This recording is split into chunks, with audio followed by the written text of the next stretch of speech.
He's had some grand titles like Adelaide's Thinker in Residence. Now Professor Jeroen Roos is the chairman of South Australia's Advanced Manufacturing Council, using all that thinking to deliver a stronger manufacturing sector.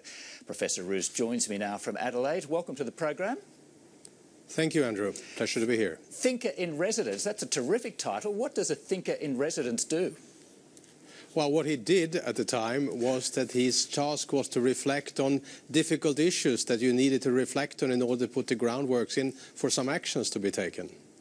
Well, manufacturing was your specialty and still is, and it's fallen to about 12% of the South Australian economy, and your job is to try and help it recover. Is that doable?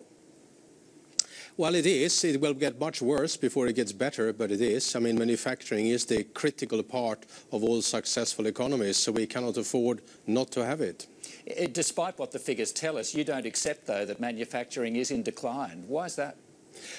Well, it is in decline, but you have to be careful what you mean by decline. Let me give an example. Most manufacturing firms increases their productivity much more rapidly than the demand for their products. That means that next year they can satisfy the new demand, which is higher than this year's demand, but with less people and resources. So the strength of manufacturing is they can do more with less, and that means that it looks like it declines in many situations where actually it is still critically important. We still eat things, we still use things, and that is not changing. Well, much of the debate about manufacturing, particularly in a state like South Australia, centres around the car industry. Is it good use of public money to keep bailing out that industry?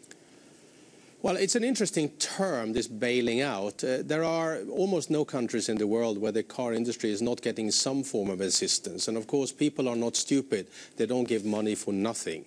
And the reason that in most countries, it doesn't matter whether it's Germany or whatever it is, with a very strong car industry, they still are supported. And that is because they are so intrinsically important to the economies of all countries. They underpin so many other things.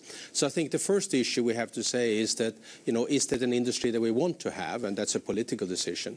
If we do want to have it, we have to understand that there is a cost involved up front, but the payback is very large. And also the choice is not between supporting it or saving the money that you could have given to them, because the consequences of not supporting them is that they will leave, and the cost of them leaving is going to be fairly dramatic for not only South Australia, but for the country. There's going to be severe impact on the gross national product. But could that money be better spent on other industries? Well, that's an interesting question. I would say that in the short term, the answer is probably no, and that has to do with the multiplier effect. If you have an industry like an automotive, which employs, across what is the three still operators, about 15, 16,000 people in themselves, another 45 to 50,000 in the suppliers, and probably around 250,000 jobs dependent on them across several states, New South Wales, Queensland, Victoria, South Australia. Then, of course, if you look at that, then there are very few other industries with the same amount of money would have the same retention effect on jobs. So the short answer is no. In the long term, you may be able to build something else, but the short term, there is no way you can create that type of economic activity with the same amount of money anywhere else. Now, we all know the impact the high dollar and cheap imports have had on the manufacturing sector. Are those forces insurmountable, or are they just a call to innovation? I think there are a call to innovation. If you look at countries that have had very high costs for a long time, look at Switzerland, for example, a country with about 8 million people. They have a larger manufactured export than the country of India, and they have a larger trade surplus with China than Australia has. And that is in a country which we have known for a long time is extremely expensive. So the principle is that if you live in a place where things are expensive, you have to make things that nobody else can make so that you can sell them for money that will make you profitable and still make the customer happy. So it is not insurmountable. It just forces you to operate in a different way. What do you think the Australian manufacturing sector will look like in, say, 10 or 20 years?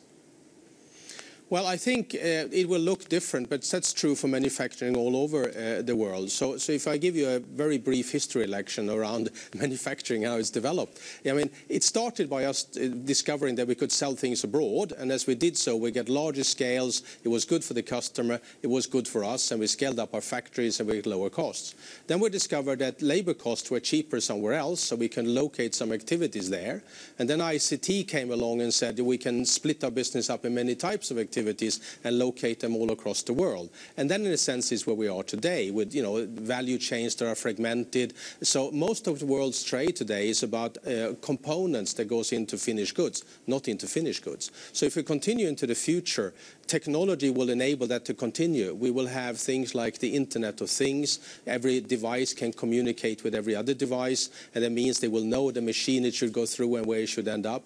We will have 3D printing coming along in 10 to 20 years' time, being able to do things that we can't do now. So what we will see is a manufacturing that will become more digital. So most of the activities will take place in digital space, testing, development, and distribution. And then at the end of the chain, there will be some assembly operation and or a direct printing through 3D printing. So the art is to ensure that we are a player in this space, because we cannot afford not to be that. That will remove a lot of tax revenues and a lot of revenues from governments that they today spend on things like healthcare, hospitals, education, and infrastructure. And I would like to see those people who are happy to live without those things. And that is what we will have to do if we do not have manufacturing and value creation around export. And most services are linked to manufacturing. They don't stand alone. Professor Jeroen Roos, thank you very much for those views.